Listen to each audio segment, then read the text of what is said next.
Life is like an empty page. What you gonna write on it? Whatever you wanna say. Life is like an empty road. Where you gonna walk on it? Wherever you wanna go. We got hands, we got a heart. Let's get something started, something.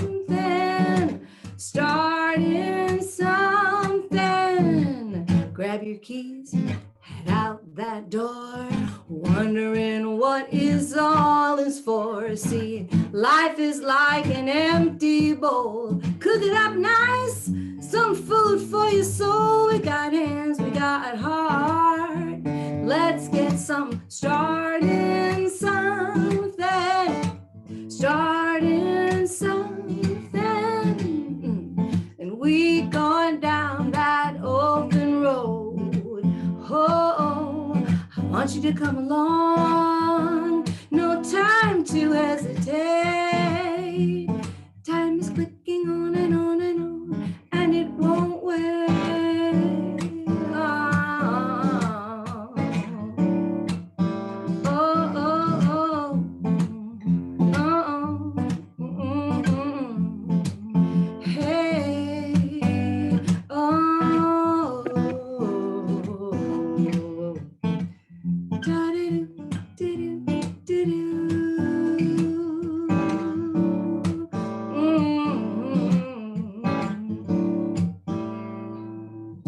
Life is like an empty page. You pour on some love and you drink it on up. Pass it round, there's more to share, 'cause all your friends were waiting here. Let's get something started. Here's what you always sang. Starting something. Starting something. Starting something. Let's get something started. Oh, starting something, yeah.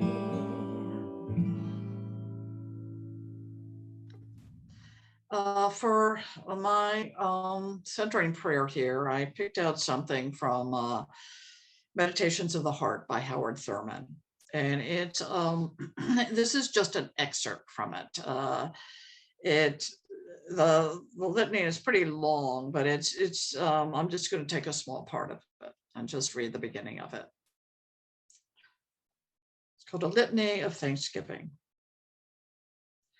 Today I make my sacrament of thanksgiving. I begin with the simple things of my days: fresh air to breathe, cool water to drink, the taste of food, the protection of houses and clothes, the comforts of home. For these I make an act of thanksgiving this day. I bring to mind all the warmth of humankind that I have known: my mother's arms, the strength of my father, the playmates of my childhood, the wonderful stories brought to me from the lives of many who talked of days gone by when fairies and giants and all kinds of magic held sway. The tears I have shed, the tears I have seen, the excitement of laughter and the twinkle in the eye with its reminder that life is good. For all these, I make an act of thanksgiving this day. Amen.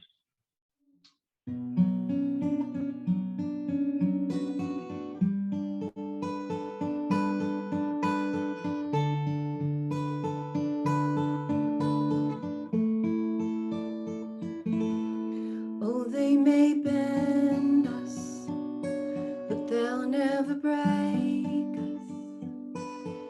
I will defend us each step of the way. You could grow weary, but not when you're near me. Lean close now and hear me, and I will whisper your name. You are strength, you are patience, you are faith, and this is your day. We are a force no wind can shatter, and we see the light. That's all that matters. We are faith, we are purpose, we are strength, and this is our day. Storm clouds were blowing, the world shouted no, but when I look in your eyes, I see what's inside. There's a fire in your soul, and no one can hold you, so just decide and fly, and fly, and fly. Oh, we are strength, we are patience, we are faith, yeah, and this is our day. Come on, sing it now. Fly, fly, fly. Oh, can you feel it? Can you feel it? Fly, fly, fly.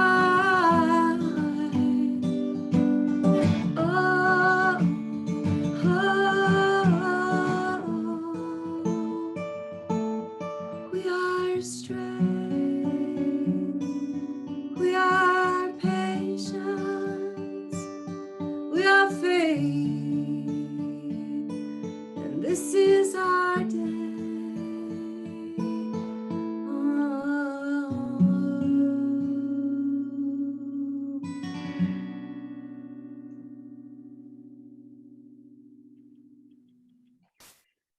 Thank you, Laura. That was absolutely fabulous. Just give ourselves a deep breath, take all of that in. Thank you so very much. Good morning, Unity of DC. It is really good to see you all again. I want to say congratulations on this grant, because this will make such a difference for you. It really, really will. This dream was fulfilled. So amen to Jan and Kaywood. Y'all rock, okay? This is fabulous. Charles Fillmore wrote, "The true church is not made of creed and form, nor is it contained in walls of wood and stone. The heart of man is its temple, and the spirit of truth is the one guide into all truth. When men learn to turn within to the spirit of truth, who is in each of us for his light and inspiration, the differences between the churches of man will be eliminated, and the one church will be recognized." I'm wishing you all a very happy Thanksgiving week. I remember my dad used to always say, the older you get, the faster the years seem to go by. So here we are at the beginning of the Thanksgiving season, the beginning of the holiday season. What happened to the year? Well, we know that this year was similar to last year in that it was another big challenge for the world. But you know what? Here's the good news. We've been able to navigate the challenges of social distancing.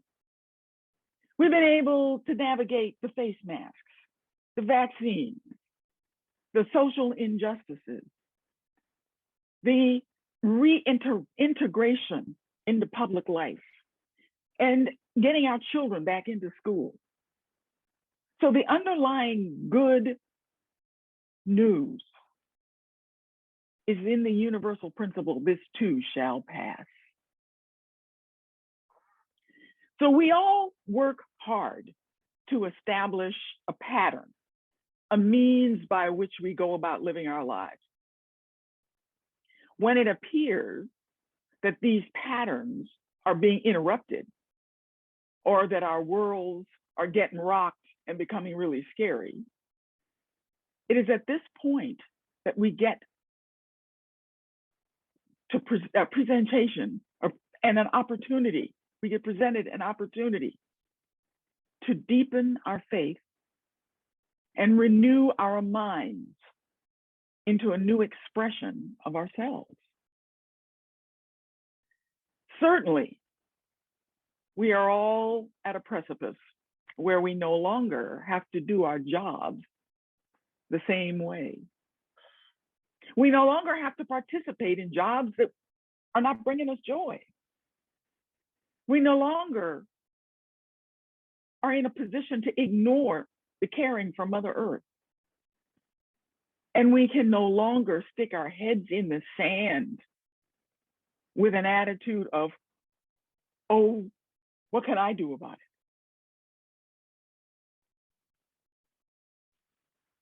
Joseph Campbell wrote, we must be willing to get rid of the life we planned so that we can have the life that's waiting for us. The old skin has to be shed before the new one can come in. You can make an omelet. You can't make an omelet without breaking some eggs. Well, folks, we are at a point of breaking some eggs. It's going to be different. We're going to have this opportunity to live our lives and operate in our lives differently. We're at a place of rising from the ashes with the strength of spirit flowing through us. Now, we've all lived our lives through this COVID experience, and now as human beings, we are now seeing how important it is to be able to be relating to one another. We get this opportunity to see one another, be with one another, work with one another, and we see how much we have missed the physical contact with one another. So the question is, what do we need to do to begin creating new experiences?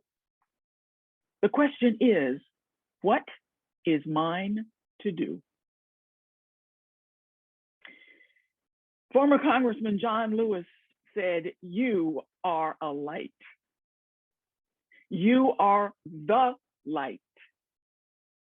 Never let anyone, any person, any situation, any force dampen, dim, or diminish your light. Release the need to hate, to harbor division, and the enticement of revenge. Release all bitterness. Hold only love, only peace in our hearts, knowing that the battle of good to overcome evil is already won. John Lewis encouraged us to get into some good trouble, necessary trouble, and help redeem the soul of America. In the Bible, in the book of John, chapter 14, verse 13, Jesus said, whatever you ask in my name, I will do.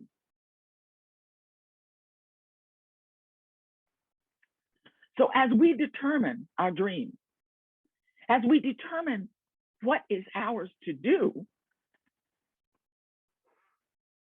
we get to create a life that works for everyone. We get to create an environment of peace and love and harmony. Spirit will guide us and it will draw us to those people that we are going to require to help make these dreams come true. Merriman and Morrissey wrote, if we have a dream that doesn't require 2 or 3 other people to help us achieve it, then the dream's not big enough. When I was a child growing up in the Baptist church, and as I visited different Baptist churches, I recognized that there was a place in the sanctuary that they called the Amen Corner. Now, this was a place in the church usually reserved for the elders, those that had been in the church and had given up their time, their love, and their devotion.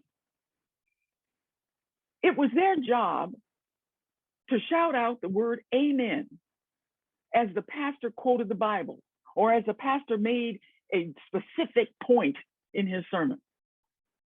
Now, this was not considered a quote unquote job. This was a spiritual right. These elders had earned that right to be there, issuing and offering blessings on what was said and what was done. Now, when we were kids, we thought it was kind of funny. So when we would go home at night, we would sit back and my brother would do something. I'd go, oh, amen. And when we would sit at the dinner table and somebody would do the blessing, we wanted to be the first one to say amen when the blessing was over. When we ask Spirit to help us begin to see and work on our dreams, what happens is like-minded people begin to come into our experience. People who believe in the same dream. These are what I call our amen people. These are the people that we want believing in us. These are the people we want focused on the same dream. These are the people that come together to create our Amen Corner. Now, we're all here doing our work every day, making our choices, expressing the authenticness of our individualized selves, our individualized expressions of God. And so it was very interesting for me because I just had an experience and I took a class that was called From Apathy to Action. And it was a class that was focused on racial healing. It was based on a book titled Racial Healing by a woman by the name of Dr. Annalise Singh. Now, this same class was being taught by a group in Albuquerque, New Mexico. It was going on at the same time that our class was going on. And we had 7 weeks of the class. And on the 8th week, we gave ourselves the opportunity to Zoom together. We all set up Zoom, so the Albuquerque group and our group got to Zoom together. And what we focused on was the commitments that we had made to ourselves, the dreams that we had set up for ourselves, as to how we were going to utilize who we are to support this idea of racial healing. What are we committing to? What are we willing to change about how we recognize others, how we accept others, how we acknowledge others, how we recognize situations that are experiences of racial injustice? It was an interesting class because the class asked us to take a look at what it is we have experienced about racial injustice in our own lives. It wasn't so much a book about examining where the rest of the world had, quote unquote, gone wrong. It was an experience, and it was a workbook that asked us to look at the experiences throughout our lives that we've gone through. Now, I always considered myself fortunate because I thought in my mind that I was surrounded by a certain consciousness of liberation, that I didn't have to deal in my day-to-day going to school and whatever with racial injustice. But as I took this class, I discovered that wasn't true. And it also brought to my attention that there's still work to be done that I can contribute to. So what we get to do when we see these opportunities, we recognize this class brought us to the recognition that we have a whole group of amen people sitting out in Albuquerque working on the same projects that we're working on. We all agree that we want to continue meeting. And so we're going to get back together in January. We thought we could get together on a once-a-month basis, share our experiences. What have we learned? What things have happened to us? Where have we stepped out? What projects have we set up? What have we completed? And look at one another and say amen.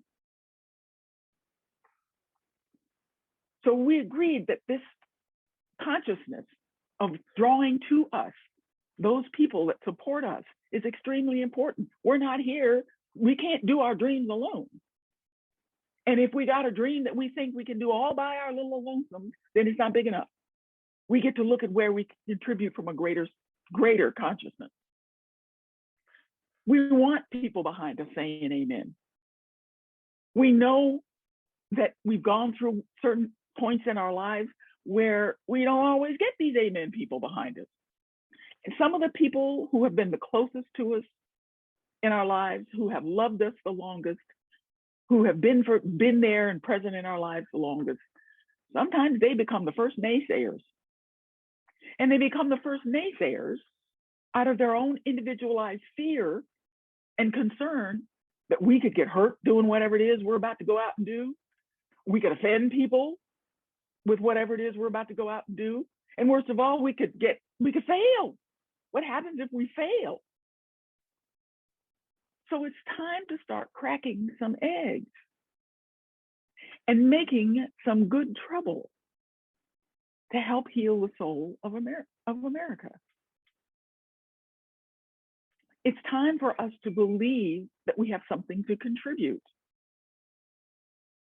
Haywood came across this grant. Well, we all know there are no accidents in this universe. He was led to this. Spirit goes, yo, Haywood, over here. And when he saw it, his first conscious thought wasn't, oh, well, we can't do this. His conscious thought was, let's go get Jan and let's put our heads together and let's become some amen people and do this. So it can, these dreams that we have, every single one of them counts. The commitments that we make, every single one of them counts. So when we get together, all of us, how many times can we say amen to the people who step up? We can create strong amen corners and declare every day in our prayers and our affirmations that Spirit is guiding, directing, inspiring, prospering, and blessing us every step of the way forward. Amen. And finally, I want to also recognize that this is Thanksgiving week and that our society has set this week aside to honor this idea of being in thanks and in gratitude for all that we are and all that we have. What we need to understand about gratitude isn't a one season deal. It's not a 1 minute deal. It's not a one issue deal. Gratitude is a state of being. Gratitude is a feeling, a lifestyle, and a knowing, an inner knowing that all is well no matter what. Amen. I remember in the film Eat, Pray, Love,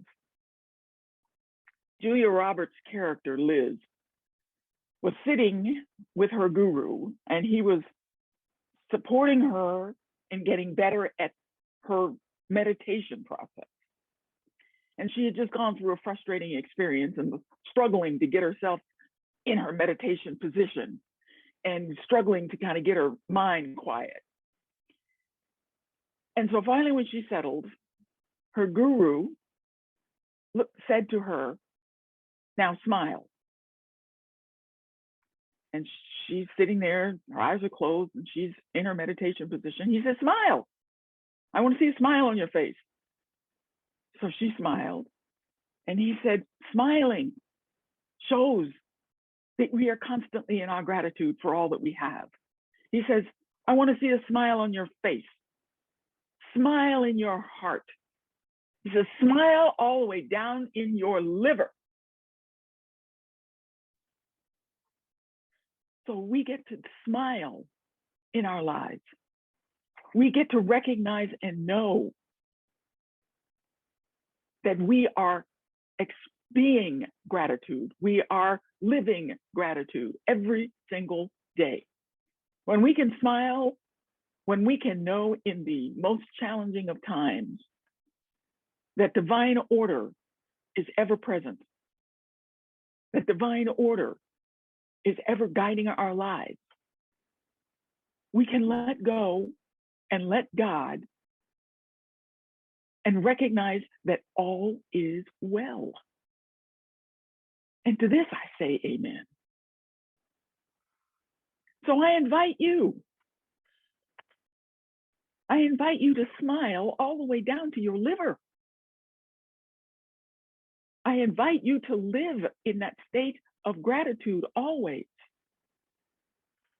Yesterday, my brother and I had a shift in our schedule. A friend of ours' mother passed away unexpectedly, and this friend was a childhood friend. His family lived up the street from us. He and my brother have been lifelong friends. And so my brother came to me. He and this lifelong friend and a few other guys that he hung out with in high school had planned to get together for dinner this past Thursday night. And on Wednesday, the guy who was hosting this event, his mother passed away unexpectedly.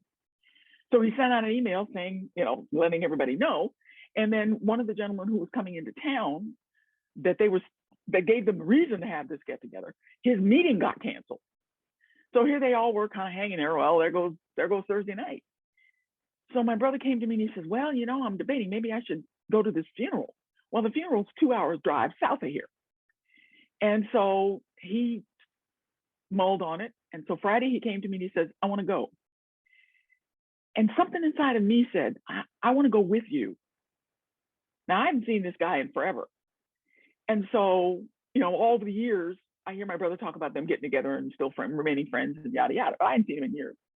But something said to me, Spirit said to me, get in that car and go. Well, what that did to me was shuffle my whole weekend schedule. That I lost the day of whatever work, whatever my plans were going to be for yesterday, gone. So I said to myself, smile down to your liver, get in that car and go. So we went down there, and oh my goodness, his friend was so blown away that both of us were there. And of course, they hadn't seen me in like 40 years. And so we were all standing there hugging. Everybody was sort of kind of out the window there a moment with the COVID protocol. But it was worth the drive. We recognized that his mother made a difference in our lives when we were growing up as kids by showing up at this funeral. So we get in the car and we drive home. We had to leave early. We didn't get a chance to stay and socialize because we would have been there all night, and I had to get back here. But I knew that little disruption was God ordained. I knew that this was, my brother was going to have to go down there by himself if I hadn't made the decision to jump in the car and go with him. Going down there was his dream for the moment, and he needed somebody else to help him with it. So I invite you to become amen people to those around you. Support those who ask you for help. Recognize and know as you come forth that you are participating. As you support others, you are participating in the healing of the soul of America. So I leave you with this. Myrtle Fillmore wrote, the practice of Thanksgiving should be observed in the home every day of the year, not just on the national holiday. Heaven and earth listen and respond to the soul that is quickened into praise and thanksgiving. Praise is gratitude in action. And to this, Reverend Sherrie says, amen. With God, all things are possible. And so it is. Amen.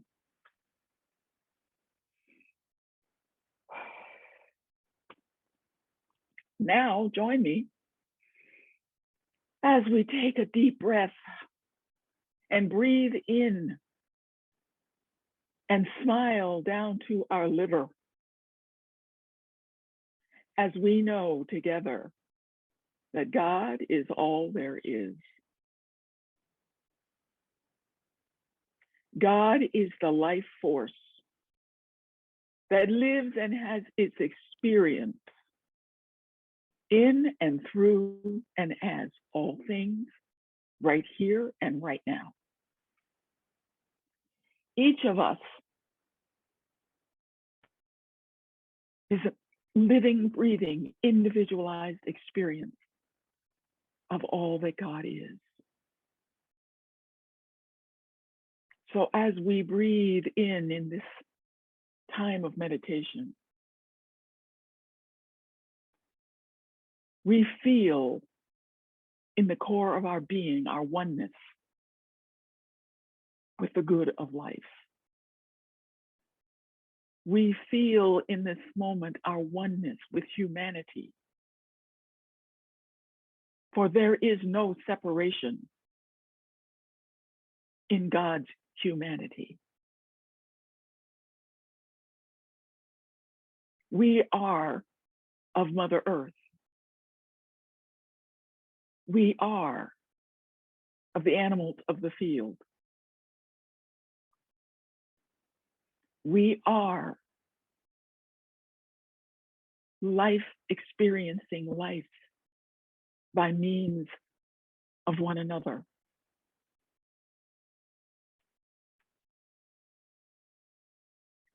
We recognize and know the grace of God. We live the grace of God. We expect our good. We expect guidance, inspiration, love. We expect that we are experiencing the highest and best of who we are. We expect spirit to participate in healing. For God's energy and light is a healing energy and light.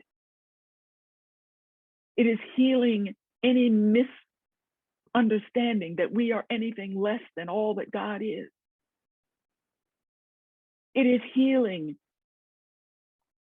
anything within our bodies that appears not to be functioning at its highest and best.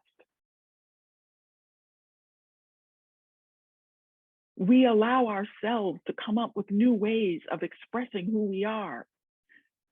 We give ourselves permission to accept new jobs that bring us joy and to let go of anything that is creating sadness, anger, disappointment. For we know that that is not the truth of who we are. We become amen people with enthusiasm. We create amen corners as we stand up and declare the truth about being one consciousness, one mind, one humanity.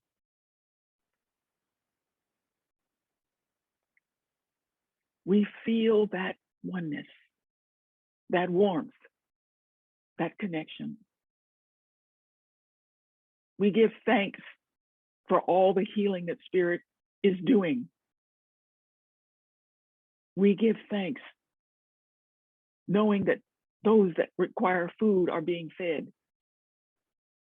We give thanks that those that require physical healing are receiving the support they need from all the medical staff, for God created medicine as well. We know and give thanks for all of those that may be recovering from any natural disasters. For no matter the appearance of anything, God is in the middle of it. So we take these few moments of silence and breathe in and feel and know we are one with all that is.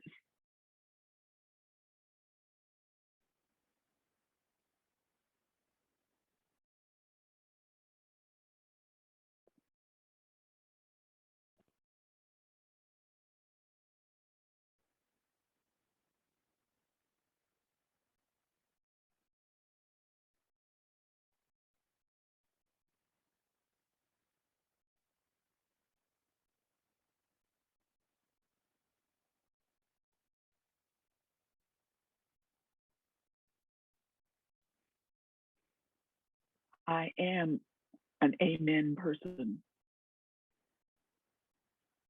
I rejoice as I move out into the world creating good trouble, raising the consciousness level of all of those with whom I come in contact, knowing full well that I am blessed in all that I am, all that I do, and that I smile right down to my liver. And so it is. Amen.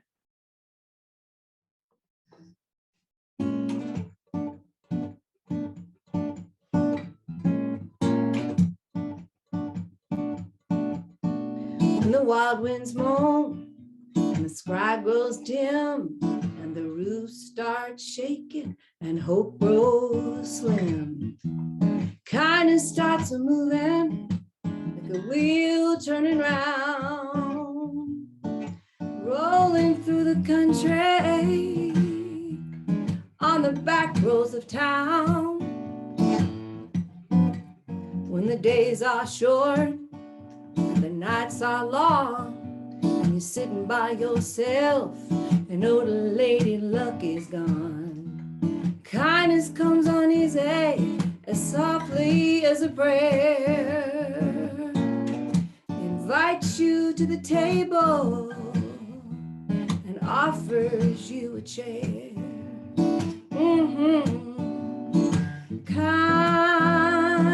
Kindness don't rest easy. Don't take things sitting down. See, we walking down some roads too dark to walk alone. Over this world needs some kindness now. Oh, this world needs some kindness now. Hope may come and hope may go, but the power of the Spirit, it can always grow. Kindness is a teacher if you listen carefully. Sits down and talks things over, steps out and makes history. Yeah, some people have thirst, some pray for food, some people need shelter, some need shoes. Kindness feeds you, put some water in your cup, always believes in you, never gives up.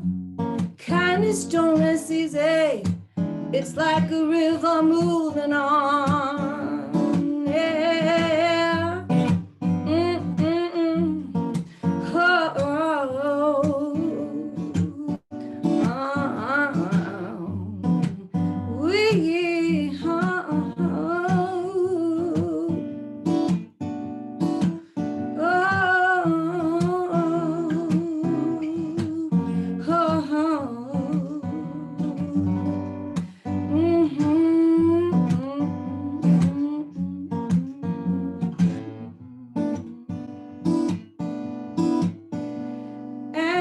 kindness is a hand upon your shoulder, two arms there to enfold you, to lift you up when times are tough. Oh, the wild winds moan and the sky grows dim and the roof it starts a shaking and hope it's running slim. Kindness starts a rising like sun in a cloudy day. I see it in the faces, people passing by me every day. Every day, don't you know kindness don't rest easy. Don't take things sitting down, no, no. See, we walking down some roads, they're much too dark to walk alone. Kindness don't rest easy, no, no, no. I said kindness when you're cold outside and it's all alone. Oh,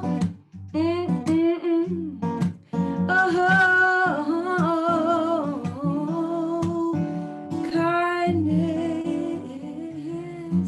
don't rest easy. Oh.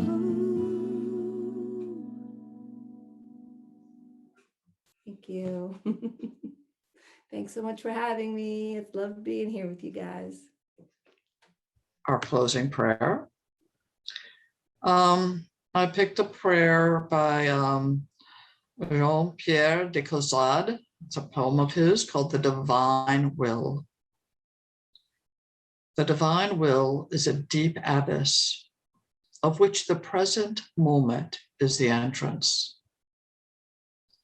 If you plunge into the abyss, you will find it infinitely more vast than your desires. Amen.